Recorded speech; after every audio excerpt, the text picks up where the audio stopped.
Hello and welcome to our March spotlight of the Global Design Thinking Alliance, the GDTA. Welcome here again to our online session. My name is Uli Weinberg. I used to run the School of Design Thinking in Potsdam for lots of years, and now since 8 years, I think I'm the president of the Global Design Thinking Alliance, and it's a great pleasure to welcome Samuel today. Well, it's wonderful to have you here at the GDTA Spotlight. Samuel brings together a remarkable background in sociology, technology studies, adult education, lifelong learning, and design thinking. He studied at the Technical University in Berlin and Humboldt University. He completed both the basic and advanced track at the HPI School of Design Thinking. I think it was 12 years ago. Over the past 12 years, he has grown through an impressive range of roles. He stayed somehow at the Hasso-Plattner Institute at the HPI in Potsdam, and he started from supporting and documenting workshops in the early years to becoming a facilitator, coach, a teacher, program lead, head of the certification program for design thinking coaches. And now he is the team lead for design thinking programs at the professional training at HPI. This long and deep engagement with learning, facilitation, and organizational transformation gives him a particularly valuable perspective on the challenges we are discussing today. And I'm really happy that Samuel was taking the time to present I think it's his fourth or fifth white paper. This time it's called the Agency Continuum. And Samuel is the person who is actually driving the most the combination of AI and design thinking. And now he turns with his white paper, he turns to a question that is becoming central for all of us. How do we shape the evolving relationship between humans and AI in a conscious and responsible way? How do we do this? How do we bring those together? And his work gives us a powerful language for thinking about agency, about decision-making and collaboration in hybrid systems we are discovering right now. So I'm really happy to welcome Samuel. Thanks for joining us today and for sharing us about your insights through the last month, actually, or maybe days, because you are constantly learning. And please have a big round of applause for Samuel. And Samuel, the stage is yours. Thank you very much, Uli. It's always a pleasure to be in this community. So many familiar faces and lots of the new faces. And it is so cool to just see that we have people really from all over the world joining in. And I just jump directly into the topic. So what we're exploring today, hopefully, helps you find some orientation in the AI jungle. And it hopefully also leads to making better decisions when it comes to using AI.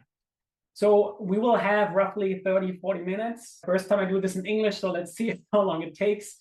And then we have still room for discussions, which I think is super important to include various perspectives, as this is such a complex yet important topic.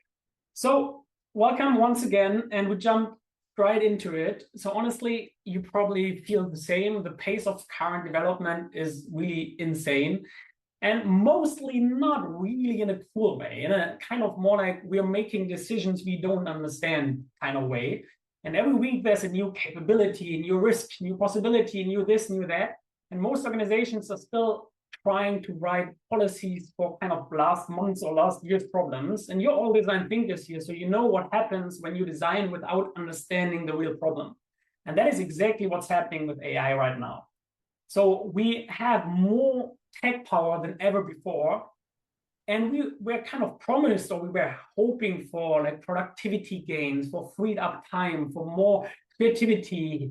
And here and there, we actually do see that. But what happened mostly, and again, we're probably all of us in an AI bubble, but what happened mostly is longer hours, higher stress, less creativity, and. And this isn't a tech failure. It is, heads up, a design failure. We build things without thinking about the human system we're dropping them into. So one could say, here's where we have some problems. And what are those some problems? That is based on a lot of research and reports, plus also my own experiences from keynotes, workshops, and conversations from the last couple of years.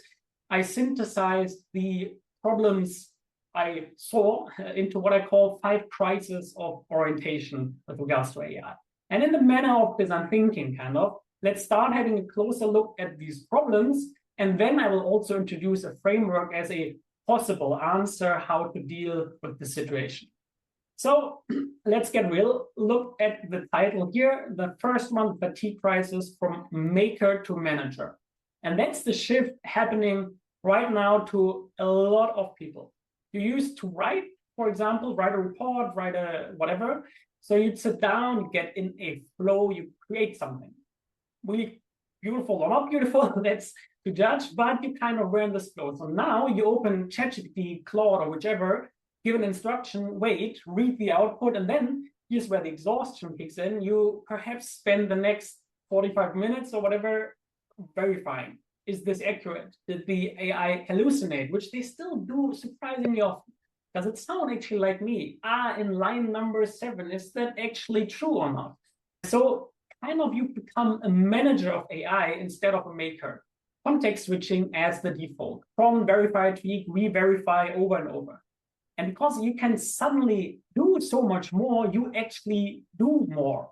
You might have caught yourself in exactly that trap. So natural breaks disappear. There's also studies about it. It's kind of just more prompt that becomes a trap. We don't really stop. We just do more.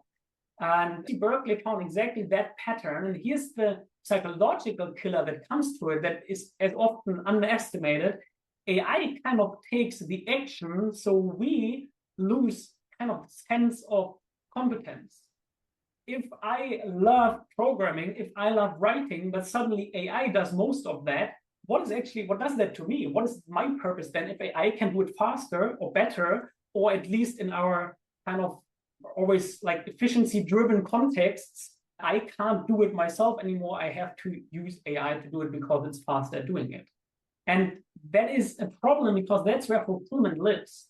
More output doesn't equal more meaning.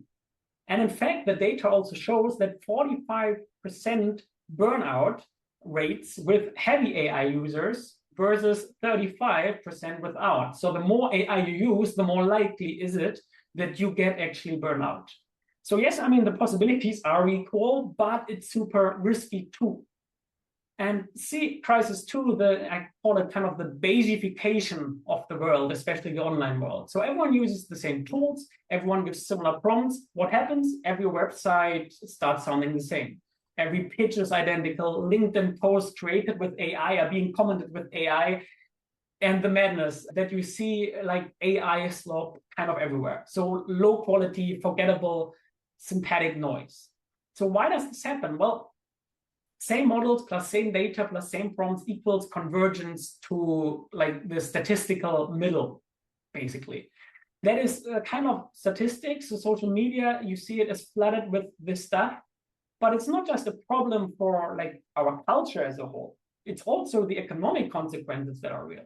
So when differentiation erodes, then competitive advantage collapses to a certain extent. So AI slop is not just annoying, which quite a few people, if you watch YouTube videos, maybe yourself find it annoying if you see a lot of not so good AI videos, but also in comments you find it more and more. But it's not just annoying, it's actually also dangerous. Because again, like that kind of makes you lose differentiation, which is an important also competitive advantage. And when we started, I mean, with the problems of deep fakes, fake news, etc., that's a whole different level. So then crisis number 3 is the legal one. So autonomy kind of grows faster than control. Here's the situation, and these statistics are very recent from like a couple of months ago, respectively a couple of like almost a year ago, but the first ones are very recent. 98% of organizations with 500 plus people have autonomous AI agents kind of running loose, sending emails, scheduling meetings, etc., making decisions, which can be very helpful, of course. But you know what percentage have like formal security policies for them? Very, very, very, very few. And that's it. I mean, 62% report at least one agent-driven incident in the past 12 months. So real incidents, data breaches, compliance violations, wrong decisions, etc.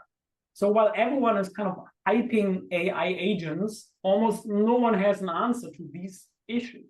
And that is a very human problem because the AI doesn't care about the mistake. What really matters eventually, it's us who have to deal with the real consequences. And that is kind of what we need to orchestrate. Number 4, the vending machine trap. So most people, and I mean really most that we have in the statistics and quite a few studies by now, use AI literally like vending machine. So coin in, drink out, walk away. One problem, maybe 2, done. But here's the interesting thing, like really it's only 8% use AI as a genuine sparring partner. That's at Stanford with like a kind of questionnaire with 5,000 people. But by now, yesterday, so it's actually very recent, yesterday just another study came out that like massive data backs this up. Like 1.4 million real workplace interactions show that even at 90% adoption, only around about 5% reach sophisticated use. That is really kind of using AI as a sparring and thinking partner, not just as a vending machine. The study only came out yesterday, and the barrier, interestingly, is not skepticism. It's kind of what Utley also calls the imagination ceiling. So most people have never experienced AI as a thinking partner. So they've never asked it to challenge them, to critique, to argue the opposite. And maybe they also then do that, but they can't really take the critique, so they fall back into the vending machine mode.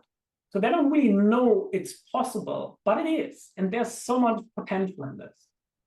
And well, there is potential, and where there's potential, there's also the opposite. So crisis 5. Maybe the scariest long-term, I would argue, is the following: the competence output loop. Maybe you've heard of it, maybe not. So here's the mechanism. Your input quality determines AI output quality. Now that's surprising, but it is also by now kind of proven that like the level of competence that basically gives an input into the AI also influences the output of what the AI gives back. So your AI output then quality shapes again your future ability to create good inputs. So it's kind of a loop. So if you let AI do all your writing, for example, you get worse at writing. If AI does all your analysis, you lose your analytical chops, so to speak. And if juniors, for example, that's a big problem, use AI for everything, they never really develop expertise to then also judge the AI output. But it's also a risk for seniors. Like a study, for example, has shown that radiologists using AI lose about 6% of manual diagnostic skill over time. So in that case, the AI was better at like detecting the scans, like 80-something% towards 60% from the human radiologists. But the problem is, if we then easily make the decision, of course, then only the AI does the interpretation of the scans, the like skill of interpreting them manually by the radiologists decreases over time. And that is a huge dependency. And if we then see basically that beginners don't really have the experience to build expertise and judgment, and also the skills from seniors erode, then we have quite a bit of a problem that could potentially end in the issue of like from augmentation to substitution. So you thought you were augmenting, amplifying, but you've actually replaced the human capability. And organizations then become optimized for AI convenience and fragile instead of resilient. And that's a big trap. So let's summarize this. So we thought it made us efficient, but we exhausted and everything sounded the same. Then we lost control while we forgot how to collaborate and think, kind of. But let's not put our heads into the sand, which one could do now, like listening to this, because they all kind of stem from like one shared root, not from like 5 separate different mistakes, but one mistake that cascades into 5 crises. And that's what we're about to explore also. And here is it. We treat AI as a transactional tool. As I already said, prompt in, output out. But this technology compared to other technologies is different. And we don't really think about orchestration. We just default. And all 5 crises, they stem from this unreflective defaulting, not from conscious choice. So we're asking the wrong question. And you know, as design thinkers, how important it is before thinking about the solution to ask the right question. So the wrong question is, what can this tool do for me? That's a typical old-fashioned technology question. So it sounds practical, right? But it leads to massive, like passive usage. you hand over control without realizing it. So you say, write me a text, and suddenly you're surprised, you feel exhausted, it sounds generic, you don't know who's responsible anymore. And the right question is, like, how should decision-making power be distributed? That's a totally different starting point. So you're not asking what does AI do, you're asking who decides when and why. So that shift, that's kind of what we need to focus on. That's conscious orchestration of agency instead of passive consumption. And we kind of can imagine this as a slider. So on the left side, 100% human, right side, 100% AI. And the question isn't which end do I pick, per se. The question is, where does this particular decision belong on this continuum right now for this specific context? And you can slide it back and forth. So that's orchestration, and that's also the framework. And here we go. Also, of course, you can read more about all of this like in the paper that I shared, and I will share the link later on. But this is the so-called agency continuum. So it's a rather simple framework, yet there's more behind it that we will also get into. So there are like 5 positions on that slider, 5 modes of kind of strategic action. So we have on the left side, human only, assisted, partnered, supervised, delegated. On the right side, completely AI. So no mode, which is important, is inherently better.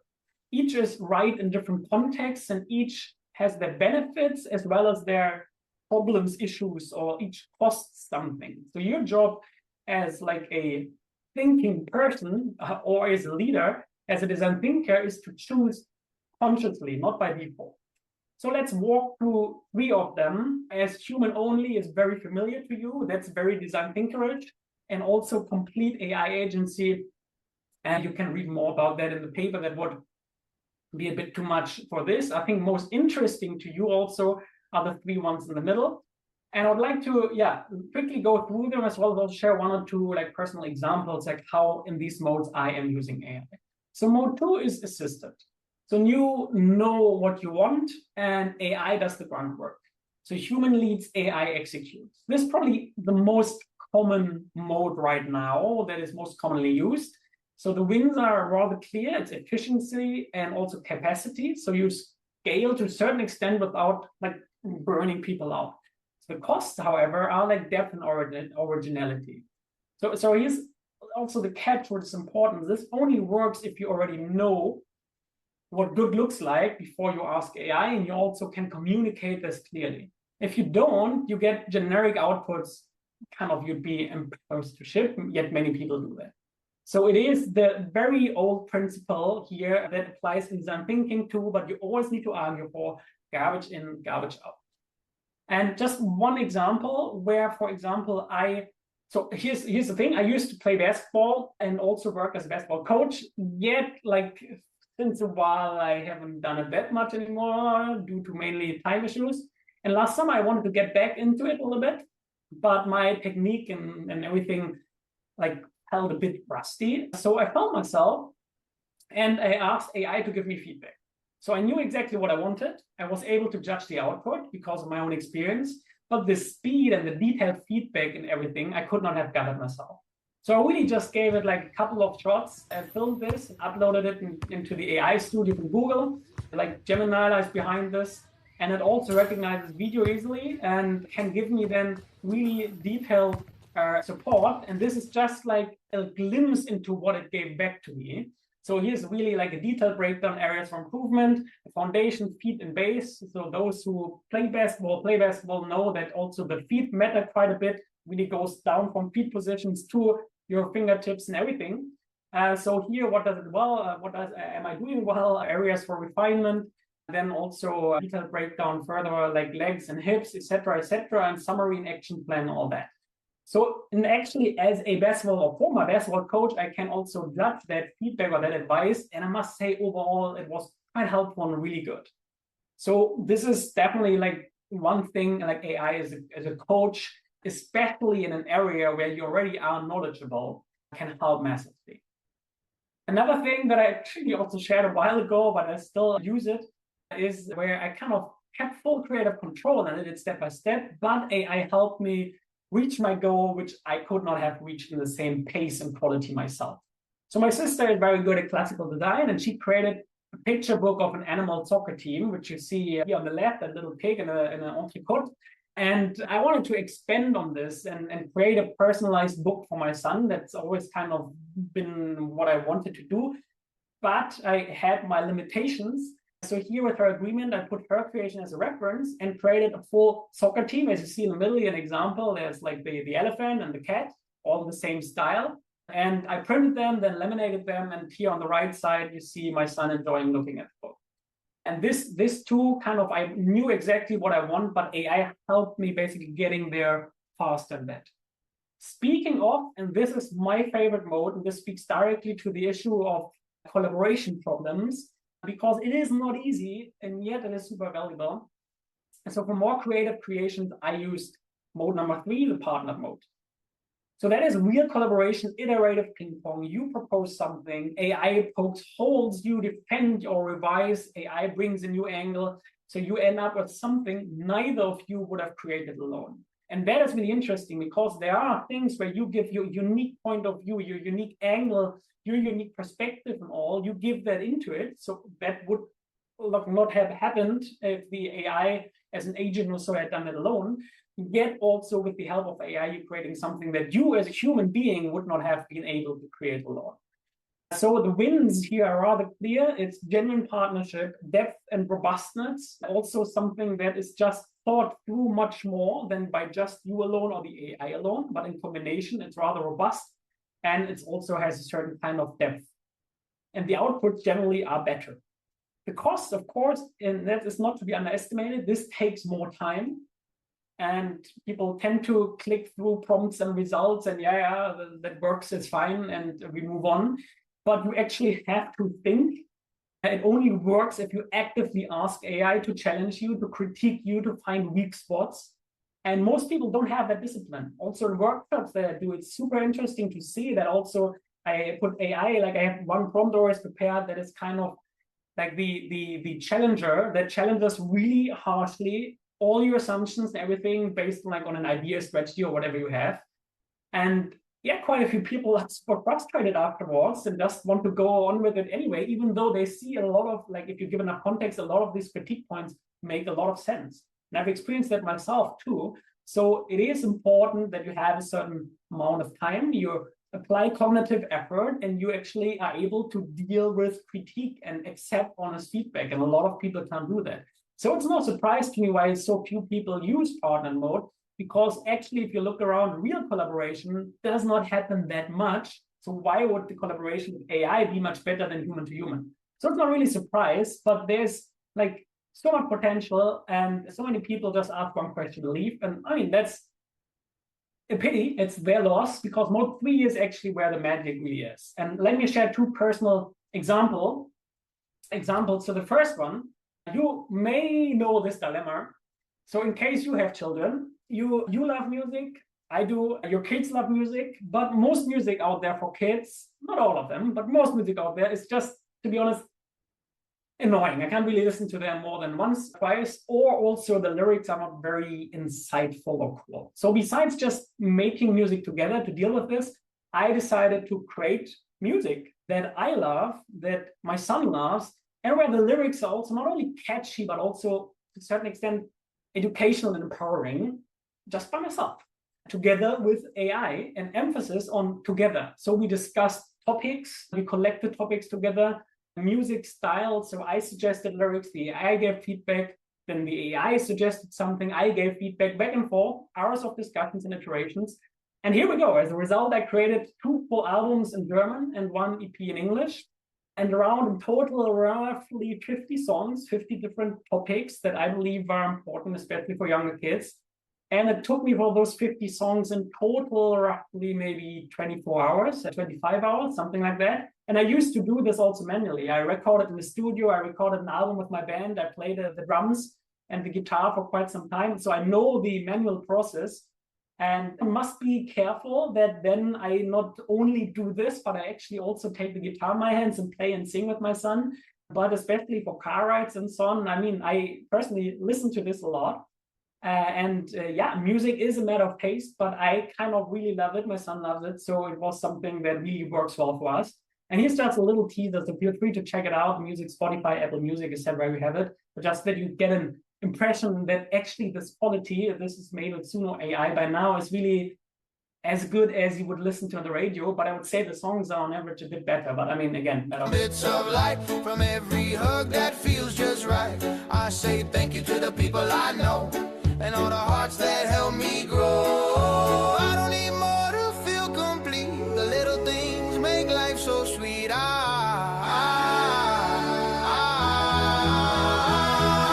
grateful for every high and low, for everything that helps me grow. I'm thankful for good days to come, for you and me and everyone. I'm grateful for every high and low, for everything that helps me grow. I'm thankful for good days to come, for you and me and everyone. Whoa, oh, I'm grateful. Whoa, oh, I'm grateful. Oh, I'm grateful. Gratitude ain't just good. So funny thing about that one is actually here also the chorus is like really only by me, and then I noticed there's just a little bit of pride because I really like the lyrics, and then there's really this tiny portion of pride that you think like, okay, this is only my thing, not at all with AI. But yeah, overall I created all of this like together with AI. Some of the lyrics are fully AI. I checked them, I liked them, I kind of directed them. Others are more like mine. So it's a mix. As I said, like collaborated and we kind of put this out together. And where I put this to an extreme is actually where I am currently writing a novel, a book. So another project that like really has been keeping me busy for almost a year by now. So it's cool. It's always what I wanted to do. I'm writing a book, a novel about the question of what AI kind of really learns when we teach it, our mistakes, longings, love, and all. So it's on the surface an AI novel, a little bit more deeply. Basically, it's about human fulfillment, love, and human needs. And I'm writing this in German, and I do this together with a team of 4 AI experts. So each has a different role. And the 5 of us take it in turns to create, reflect, criticize, discuss, etc. So build up a whole setup in a Claude project. And yeah, on the one hand, I believe the result is going to be definitely deeper and more insightful than written by either alone. So I'm bringing a lot of like steership in it and ideas, and I also built a whole document as a backup, like, or basically behind everything, that where I have my vision, the outline, the character development, and all that. And then I write it either myself a bit, get feedback by the different AI roles, and then iterate until I have a final version, or the AI writes something, I give it feedback, and then we back and forth it until we have something that I'm happy with. And yeah, the other thing is, still, as I am steering this, and I have a lot of ideas in there myself, even when AI is even writing like a whole scene or so, it kind of remains my project. I mean, I could also automate this entirely, but for what sake? It's also not the goal that I create a book that like creates profit or whatever, but I kind of use this also as dealing with a lot of thoughts that I have these days and putting them into it. So it's still like the writing process to get there is also something that fulfills me. And AI really helps me to do this much better, much faster. Like without the help of AI, I couldn't do this as a side project, like besides working full time and being there for my 2 sons. So the AI really helps me here to do this in the best possible way. And that is just, yeah, very, very cool experience. And I learn along the way a lot also through this collaboration, as you experience probably too, also when working with humans that have certain expertise, you learn a lot from them, and the same actually can be also with AI. Then moving a little bit further, the AI slider towards the AI side is then the supervised mode. So speaking of then also increasing capability and also specifically scalability. Mode 4, supervised, you've found a process that works. Now you need to scale without losing quality, and AI generates in bulk, like 50 product description, 100 designs, 1,000 of analyses, etc., and you systemically verify against the checklist. So only approved stuff then eventually goes live. The wins here are clearly consistency to a certain extent, and scalability is like a massive leverage, but the costs also, a certain kind of nuance gets lost, like everything starts looking templated. But if you have truly clear quality criteria, if you or your team agrees on really what good looks like, this mode can be very powerful. So you're kind of trading flexibility for scale, but sometimes that exactly is the right trade to do. Just two more examples on this. For example, and design workflows that you once like defined clearly, like also in the design thinking process here and there, you have recurring like methods or workflows, and you define like one design and want to put this then into different contexts. So instead of doing it manually, prompting many times, you define it once and can repeat it as often as you want. Like you see here with this copy packaging, and then you just want to put this into different scenes, so to speak, and you define this once, and then I can easily change kind of the design there, and it with one click creates all these variations again and again. For that, I must say, like free pick space is pretty cool, but there are other tools that also do the same. Another thing here, another example, like something that actually makes me happy, because I was finally able to implement an idea that I had like a long time ago. As you may know this experience. So you read an article, watch a video, and more articles, more videos here and there. You might actually also don't read them. You just save them for later. So there's tools like Pocket, etc., where you can then read them later. So it's a bit that idea without having known that Pocket exists. But now what this workflow does, so it creates, so I created a Chrome plugin with Claude to save like all these articles. You just see it in the top right corner. So you just click save because this is an interesting article you want to read later, but you can't read the whole thing right now. The same goes for videos, etc. You stumble across something on LinkedIn and somewhere else, but you want to read it later, but you rarely ever do. Let's face it, like who does this? Very rarely it happens. So with one click then, I can select the ones that I want to actually fully read or read further. And then with another click, they are being sent to Gemini, and Gemini summarizes them into like 3 or 4 pages. That is how I defined it. And then a full PDF designed as a custom magazine is being created. So eventually, based on these 4 articles, like 3 articles, 1 video, it creates one magazine where I define how it's supposed to look. And by now also Claude, Gemini, and etc., they are really, really good at creating like also design style nice in a nice way, like PDFs and documents. So it does just that out of these articles. So I get like a 3 pages to 4 pages long summary of these videos and articles that I saved as a PDF, which is nicely designed. So it's actually also pleasant to read it. And then, of course, the step for printing it, I have not automated, so I can just print that PDF. And then actually on my train ride back from work, I can read all of this and have kind of my customized like personal magazine with articles I'm interested in. So here's then the complete picture. Each mode answers a different question. So human only, what should we do? That is something where here and there you just must also fight for not using AI actually, because we first need to agree what should we do. Then assisted, how do we do this faster? Partnered, how do we do this better? Supervised, how do we scale this? And then delegated, how do we multiply impact? And each mode gains something specific, as you see here, as well as you have trade-offs for each mode. And your job, and this is what all of this is about, is knowing what you're gaining and what you're losing with each choice. Strategic trade-offs, that's the design thinking part. And this leads me to the last slide, because all this isn't a tech question, it's a design question. Who's in the system? What happens to their agency, their learning, their judgment if we choose this mode instead of that one? That's not a tech question, that's design, and that's kind of all our edge. So while here and there design thinking will, at least the term design thinking, might lose relevance, I believe that what we do is more important than ever. Designing a future where humans and AI co-create intentionally, not accidentally, where agencies are orchestrated, not defaulted. So where the slider moves consciously and not blindly. And this is also what this framework aims to do, to kind of have a frame or support in choosing consciously.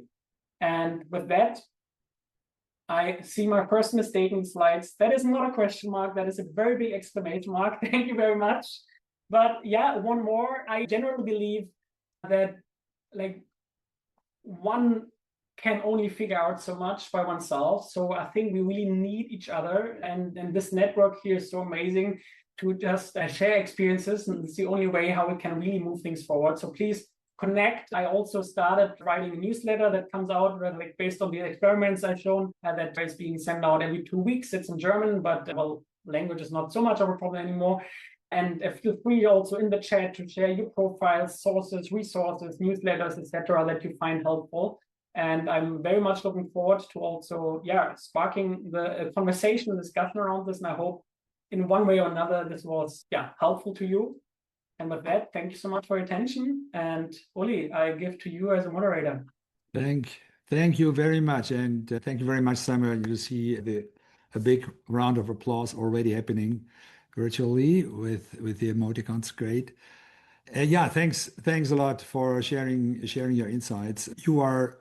You're constantly and also sharing about your private activities with your kids, with the songs and so on, which really illustrating a part of the continuum. So I'm not sure. This is the time now where we ask all of you who would like to ask questions or to give some comments to switch on your cameras. It would be great to see all of you actually live. Maybe there is some question already from somewhere. No, not yet.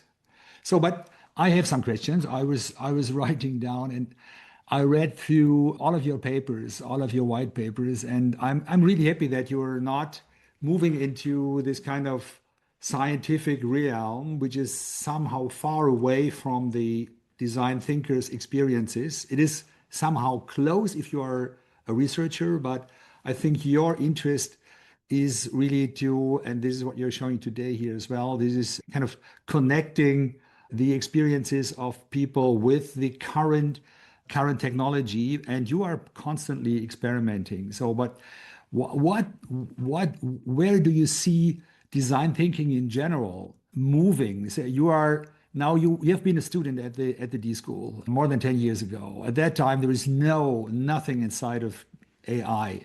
The partnership was a human partnership. And then we slightly but surely moved into the digital realm during the pandemic. We had to move into a digital space, discovering Miro and other digital tools. And now this step, how would you define the step we are in right now with moving into AI? What does that do to you as a design thinker? One of these easy questions, Oli. Thank you. Actually, that is one of the questions that the honest answers I'm still exploring. I don't have the answer to that yet. In other slides, I here and there have a slide where I say AI needs design thinking and design thinking needs AI. And I think both are very true. So on the one hand, what we easily forget in that whole rather technology-focused discussions is everything that is in design thinking. Like, who is designing? Who are we designing for? What questions are we asking? What problem trying to solve, etc. And that remains very true. We will just apply that here and there in different ways. The way we work is going to change during design thinking, but generally. But I believe design thinking here is more important than ever to shape AI in a humane way. On the other hand, I also believe that design thinking, as also stated last time I was here to present this, is design thinking is not as a way it is right now, but the way it is implemented. People, individuals and teams need help to do design thinking better or actually do design thinking properly, because there are so many logistical and organizational challenges that here and there design thinking is never actually being implemented in the way that we imagined it. True collaboration not that often happens. True user research often does not really happen because you can't reach the user, because it's too expensive, too time consumption, etc., etc. And then, like, true experimentation is rarely happening because of many different reasons. So a lot of these things that we praise in design thinking, we actually, due to many valid reasons, don't really do. And AI is never the lone answer to this, of course not, but AI allows us to do much more than was not possible before. And that, I think, brings to some thinking like on a to a new level, and actually gives also individuals and teams much more power to use wisely, but to also like create more impact eventually. And I think the ability or the possibility to create more impact with the help of AI, and while steering in the right direction with design thinking, creates a lot of opportunities. And how this exactly works is something that I and we are trying to explore and experiment with. And I think anybody who would say like I have the answer is, well, yeah, I'm not sure if that is possible at this stage. No, I think this is actually a task for all of us here at the Global Design Thinking Alliance, and also for Jacob from Canada. You were asking a question. Jacob, maybe you switch on the microphone and ask it live. Thanks for the talk, Samuel. My question is, it's so easy to use one-shot tools like ChatGPT. And so students and people in general kind of default to that. And the answer they get is good enough, or it's surprisingly good oftentimes. And so obviously there's all of the hallucination and overconfidence and stuff that comes with that. Have you found any effective methods of translating the mindset so that people don't delegate by default, but instead move towards assisting and other methods? I've taken to making my own and only releasing that to my students, but there's challenges. Yeah. Oh yeah, plenty of them. And that's such an important point that you're making, is because we tend to, and people always have tend to seek the shortcut and go for what's easy, even though it might not have the same quality, but a good enough quality to go on with. And then also making that deliberate decision to say, no, we take more time. No, we perhaps don't use AI at this point because of this and that, is again not something that we do. Like, don't use AI because otherwise you kind of lose your skills. So lose it or use it. Use it or lose it. So in my experience, which was true before with design thinking, human to human collaboration is the same now, that people need to experience the benefits of true collaboration. And I think for us here, it is exactly that. We have to create these learning experiences where people experience true collaboration, also in that case with AI.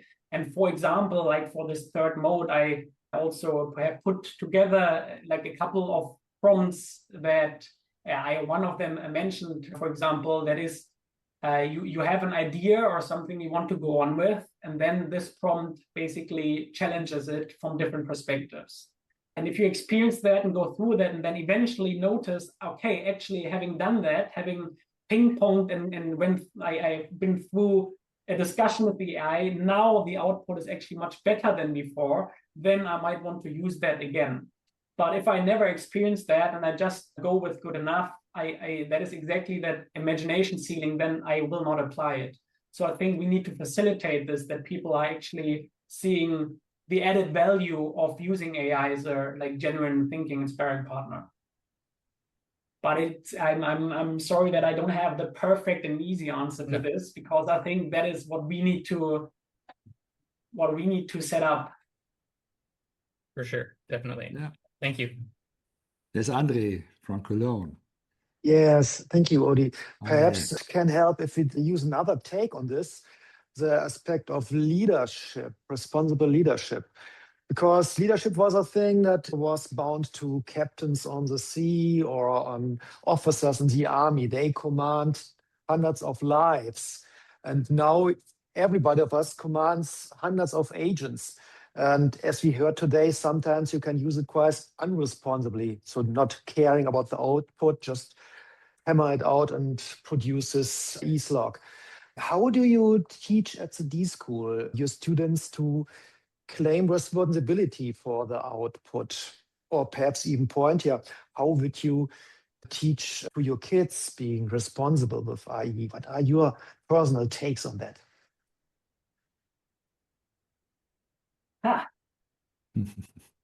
I mean, I'm a fan of the honest question.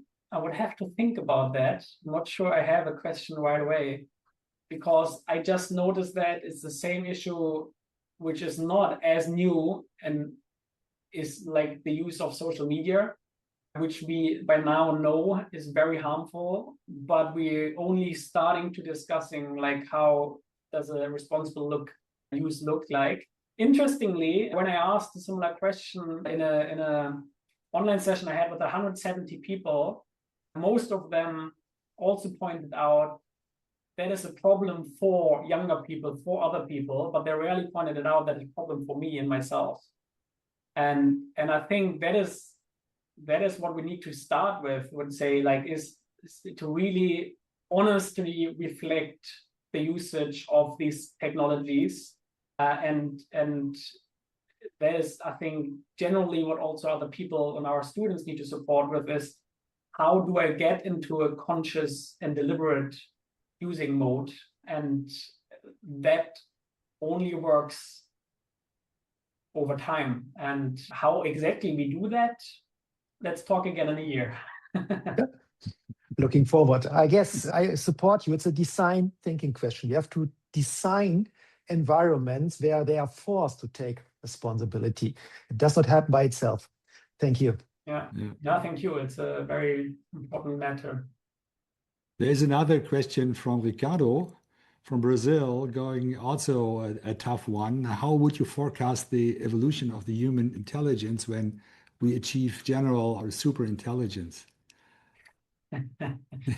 I mean, when we achieve AGI is being talked about so much, and people also with much more experience than I have their predictions, and I'm not sure if any one of them is right. And quite a few also AI gurus that have their predictions they kind of had to take them back because things have changed in just 1 or 2 years so wildly that this does not hold true. So when we achieve that, I'm very careful, like how the evolution of the human intelligence, that's, I think, for us to discuss, what do we understand under intelligence? I think that is still something where we have a lot of different perceptions here. And that is also the question that interests me so much, is if, for example, with the job loss, that is a big issue, and short-term and mid-term, that will be a problem for many contexts and many people and many personal stories. And however, there's this great book that is called Bullshit Jobs. Some of you may know it. And one might ask the question, so many jobs that are done by humans, are they actually being worth like being done by humans? And I think we need to have discussions in this directions. What is it? What does it mean to be human? What does human intelligence actually mean? And if we also just ask like the leaders of the tech companies, if we see certain studies and so on, and funnily enough, the skills that matter in the future are not technological skills, but they're all about, even like some people say, like, it's about being kind, it's about collaboration, it's about critical questioning, etc., etc. All these skills that we foster with design thinking.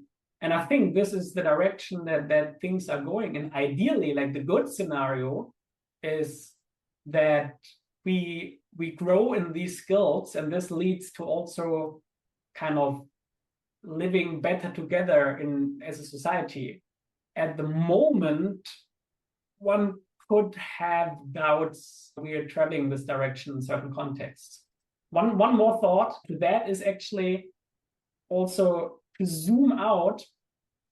There is also a philosophical perspective that AI is, to a certain extent, another entity or even intelligent species besides us. And I find this an interesting one, whether it's true or not, but I find it an interesting thought experiment, because that already is true. Besides human intelligence, there are other intelligences out there, nature, animals, etc. But we've always been so arrogant to think like we are superior to all the other intelligences. And now, for the first time, we have obviously an intelligence that is, in many regards, however we define it, smarter than us. And this is going to be really interesting to see how we are going to react to this. And I believe we need to take a step back and don't be so arrogant as we always are, and actually see how we can collaborate and coexist with these different kind of intelligences. And so many times people think like, okay, we are kind of the most like intelligent people, like also about the AI, there are biases and so on. Like, for example, you just do a synthetic interview with like based on AI, like in data, you do simulate an interview with AI. And then the funny thing is, many people say, yeah, but the AI has biases and has problems with the data and so on. Yeah, we don't know what. Like if you lead an interview with a real person, it's full of biases. And like so many times I just notice again, like how highly we think of us as humans when it comes comparing us with the AI. So I think that is like an interesting question to discuss further, what we think, how we define intelligence, and also how we put ourselves into relation with other intelligences. So we're coming close to the end of the hour, but there's a question, Sharo. Hi, everyone. Yeah, thanks. Really interesting conversation. And just really interested where we got to with Samuel in that last part of the discussion about human intelligence. And I could feel my Irish ire rise at the at the idea of the machine being more intelligent than the human being. And certainly when you talk about the capacity and the speed to calculate computationally, there's no question about that being quite different to the capability of any human. But I was really interested about this question about what we're really imputing around the capacity of AI in terms of interpreting the human existence or what it is to be human. And it's something I've been looking at quite recently around the kind of, interpretation of meaning. So when we talk in the language and the way that humans talk, and particularly the use of metaphor, and for example, to describe life and describe meaning. And this isn't just a philosophical question, it goes back into the heart, I think, of the design thinking agenda, which is about connecting design to the people for whom you're designing. So that human element is both part of the design process, about understanding what it is to be human and what human needs are, how that's expressed to us as potential designers, and how then we interpret that, and where generative AI might sit in that space. And it's a really interesting domain, I think, and I'd really love to get in closer to that. I don't think anyone has any answers to that at the moment, but it's where I think the heart of the human sits, both in the design and what is the heart or what is the soul of AI, because what it is a large pattern-seeking, language-connecting technology, but how might it evolve, and how might it evolve with that human-centered design agenda? So that's just my contribution, having been sparked by Samuel. Thank you, Samuel, and a really interesting conversation. Thank you for sharing. Absolutely. Thank you very much. And it was actually a great ending, great final words. Thanks from Ireland. Thanks, Cheryl. So we are at the end of the hour. I would like to thank Samuel very much. There are still some questions here in the chat, as I see. Some of them we touched already. We'll store the chat here for sure. There will be a recording also out pretty soon, and you shared the link to the white paper. I think we touched a point of discussion here right now, which is all around the planet, important to all of us. And I think there is a lot to work on, and every day we discover new things. And the design thinking community, I think, has an interesting challenge right now to prove that design thinking is somehow very, very important. It might be that design thinking will be the operating system for this kind of transformation we are in right now. That would be at least my wish. And we are going to have our next GDTA Spotlight in April. Reika has prepared a slide, and it will be about our conference, which will be happening, you see here, in September 29, 20, and 30 at the SNS institutions in India, in Coimbatore. It's 1 hour south of Bangalore. A very interesting school, which is running design thinking since 5 years now as a whole thing. So design thinking not as a school, but actually as the mindset for a school with or training institution with about 20,000 learners from kindergarten, school, university. So it will be great to be there. I really invite you. And we have in the April session, it's not defined yet, the date is not defined yet, with the preparation team of the Chaos and Clarity Conference, as we called it, in April. I think it will be middle of April, and we get you informed as soon as possible. I think this week we'll find the date. And yeah, please mark your calendar September 29, 30, and you get a glance of what to expect at our next session in April. So thanks for participating. A big thank you again to Samuel for sharing his insights and talking about his paper. See you all again, hopefully in April. Please stay in touch. Check out our new website, the gdta.org, and find out about new activities and stay in touch. Thanks a lot. Have a good morning, a good afternoon, a good evening, good night all around the planet. And it's great to see all of you here. I see 49 people still at once, which is great. See you soon. Bye-bye. Thank you. Thank you. Thanks, Samuel. Thanks, Reike, for organizing. Dankeschön. See Thank you. Bye-bye. Bye-bye.